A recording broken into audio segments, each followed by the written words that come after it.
Boa noite. Hoje eu vou falar uma coisa, espero que seja rápido. E é uma, pra- é uma forma de tentar explicar umas coisas mais básicas, né? As pessoas confundem muito, né? E espero que isso ajude. Quando o Pai, Deus Pai, resolve fazer o seu plano, ele cria. Uma das suas principais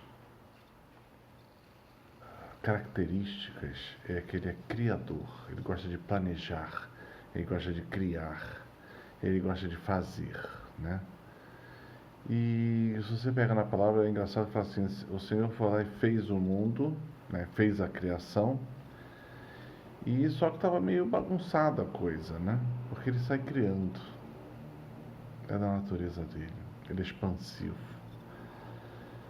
E quando ele cria, depois vem o Espírito de Deus e repousa sobre a criação.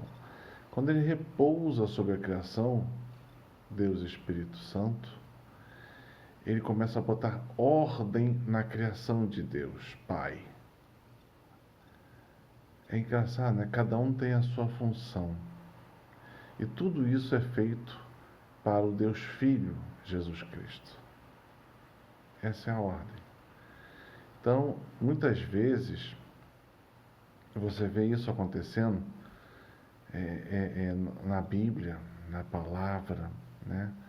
Na história do povo de Deus. É sempre assim: o Deus Pai faz o plano, diz o que vai acontecer, faz as promessas, e quem vem realizar as promessas é o Espírito Santo, né? Isso tudo para quê?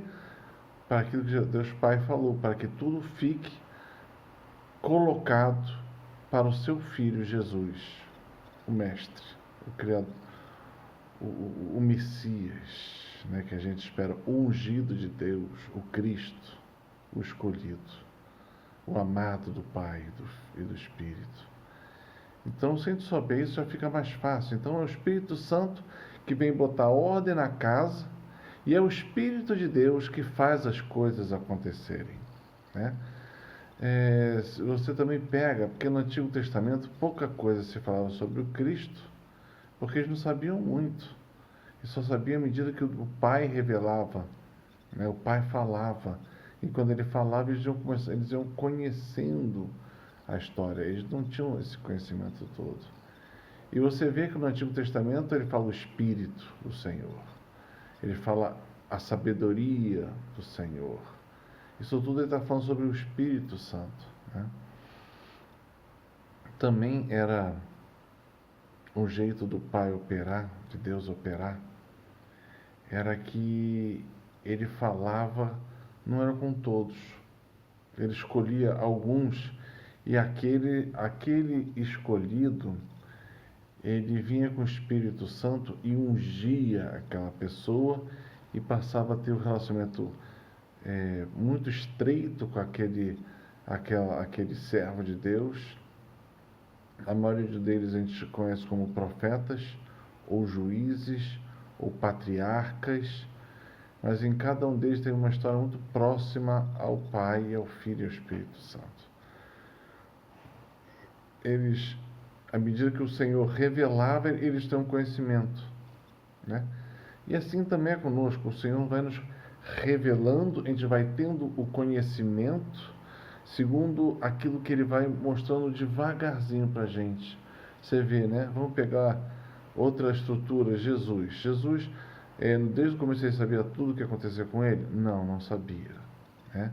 O Pai ia revelando o que ele queria que Jesus fizesse, e Jesus ia lá e fazia. Você via vários discursos de Jesus que ele fala assim: eu revelo aquilo que meu Pai fala, eu falo para vocês. Eu venho do Pai, eu tenho intimidade com o Pai e falo em nome do Pai para vocês, né? Você vê isso tudo acontecendo. Até a parte que ele ia morrer na cruz, a forma que isso ia acontecer, é revelado para ele devagar também, né? Ele não era Deus? Totalmente Deus. Mas quando ele se esvazia da sua divindade, do seu poder divino para se tornar homem, ele volta e o Pai lhe fala toda a revelação de novo. Por que isso? Porque ele queria mostrar para a gente o caminho de como fazer, seguir o Pai e ser totalmente fiel a Deus em todas as questões e até na obediência. Como é que Jesus descobria a vontade do Pai? Primeiro que o Espírito estava forte dentro dele, o Espírito Santo. E ele se movia pelo Espírito, primeira coisa. Segundo, que você via que ele tinha o hábito de ir para as montanhas, ou seja, ir para um retiro, para um local separado, e lá ficava, às vezes, a noite toda orando na presença de Deus e conversando com o Pai, e o Pai lhe explicando ou falando, e os dois se como falava um padre que eu conhecia, um colóquio perfeito de amor, né? E Jesus se enchia do Pai, do amor do Pai. Olha, se Jesus, que era Jesus, precisava se encher do amor do Pai, imagina nós, né? Às vezes ele está se sentindo vazio, com dificuldade, com mil outros problemas que a gente possa ter na vida, né? Pode ser das tribulações, das complicações. O que a gente deve fazer? Fazer que nem Jesus, nos retirar, ficar à parte, no local sozinho, com o Pai. Entrar em oração e ficar ali e deixar que o Pai nos refaça, né? Já aconteceu umas 2 ou 3 vezes que eu estava no grupo de oração, eu estava até dirigindo o grupo de oração, já aconteceu acho que 2 ou 3 vezes isso, que eu estava realmente muito cansado, né? Muitos problemas, muitos ataques, e a minha debilidade humana era muito grande. O que aconteceu comigo, que durante o grupo de oração, enquanto o grupo acontecia, em um momento que se entra muito profundamente em Deus, simplesmente o Senhor me retirou dali. Eu estava presente, né, corpo, alma, tudo, mas ele me deixou entrar em uma oração tão profunda que eu simplesmente não sei o que aconteceu no grupo de oração, não tenho a mais vaga ideia do que quem falou o que aconteceu. E aquela experiência tão profunda de Deus que eu estava precisando muito, sem dúvida nenhuma, e naquele momento, cerca de 10, 20 minutos, sei lá, às vezes foi meia hora que eu fiquei fora, o Senhor me refez internamente. Quando o Senhor me deixou voltar dessa oração profunda, eu estava a 1000 por hora, né? Internamente uma paz absoluta, mas para fora a 1000 por hora, né? Coisas que só o Espírito Santo pode fazer com a gente. E muitas vezes o Senhor já me levou para lugares retirados para fazer essa oração, para ter aquele encontro com Deus e saber o que Ele quer. Que não é 5 minutos, 10 minutos de oração, 20, 30, meia hora, 1 hora, 2 horas. Às vezes você vai precisar 1 dia, 2 dias, para que o Senhor revele. Às vezes o Senhor vai falar durante muito tempo para que você compreenda o que Ele está querendo dizer para você. Porque é difícil entender o que Deus está falando. É difícil compreender a profundidade do que Ele está falando. Muitas vezes a gente escuta, mas só vai realmente entender depois que a coisa está se processando, ou se processou, que a gente vai fazer, agora eu entendi. Porque é difícil, porque a gente não sabe os detalhes, a gente não sabe o que ele realmente está falando e todo o quadro que ele vai fazer a gente viver, né? E tem gente que confunde essas coisas da presença do Espírito Santo. Quando vem Pentecostes, o Espírito Santo é dado a todos aqueles que são batizados. Então todos nós batizados, cristãos batizados, temos o Espírito Santo dentro de nós, e ele se move muito forte dentro de nós. Ele nos dá ideias fantásticas se a gente deixar. É do nada assim, você está com um problemão, às vezes você não consegue resolver, você deixa para lá, entrega a Deus. daqui a algum tempo, dia seguinte, ou uma manhã seguinte, te vem uma ideia e fala assim, meu Deus, de onde veio essa ideia? Que coisa fantástica. Vai lá, bota para acontecer e era exatamente a resposta que você precisava. Né? Às vezes é uma emoção, tu pode fazer alguma coisa. Às vezes você está rezando, como eu rezei para uma pessoa hoje, e aí foi revelando, Deus foi revelando que estava tocando uma certa área da pessoa, ele mostrava o que estava tocando nessa área em dois locais diferentes, e fantasticamente a pessoa depois fala assim, eu fiz uma operação em cima disso, mas não estava surtindo muito efeito. E o senhor hoje estava falando o seguinte: ele mexeu naquilo que houve a operação para que aquela pessoa seja totalmente curada. Né? Então, eu sei, não sabia que ela foi operada, não tinha a menor ideia que ela foi operada naquela área, mas Deus sabe, Deus é. Então, Deus, ele capacita através do Espírito Santo todas as pessoas. E o Espírito Santo vem em nosso socorro, ele está dentro de nós, mas vem em nosso socorro, igualzinho quando Deus fez a criação.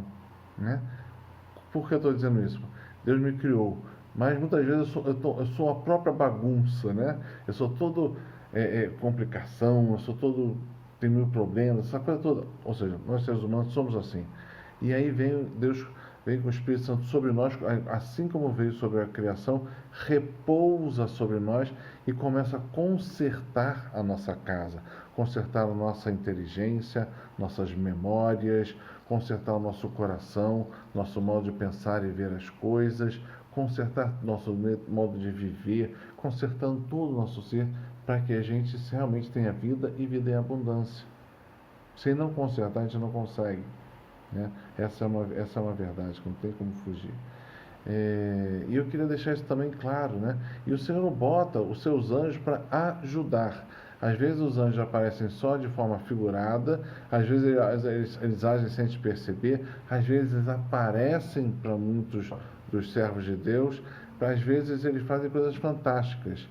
E os anjos estão funcionando sob ordem do Espírito Santo.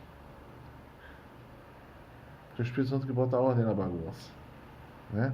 Então, se você está com alguma disfunção, algum problema psicológico, algum problema psíquico, algum problema no coração, na sua alma, peça, invoque o Espírito Santo de Deus. Peça ao Pai, em nome de Jesus, que Ele venha sobre você com o Espírito Santo dele, que Ele repouse sobre você e que comece a fazer esse consertar, essa obra de restauração que cada um de nós realmente precisa. Isto é o plano de salvação de Deus, essa reconstrução do ser humano, transformando nós em verdadeiros filhos de Deus, em seres humanos, filhos de Deus Altíssimo, em Jesus Cristo. Todos nós somos filhos de Deus em Jesus Cristo. Sem Jesus Cristo, nenhum de nós é filho de Deus, apenas criaturas. Ok? Mas é bom falar sobre isso. Espero ter falado de uma forma bem simples e fácil, porque as pessoas às vezes misturam um pouquinho e fazem uma bagunça danada. E Deus gosta de tudo muito certinho. Ele é o Senhor das revelações. Ele é o Senhor do tempo. E Ele gosta de fazer isso no tempo dele, mostrando toda a verdade para cada um de nós. Tá bom? Paz e bem.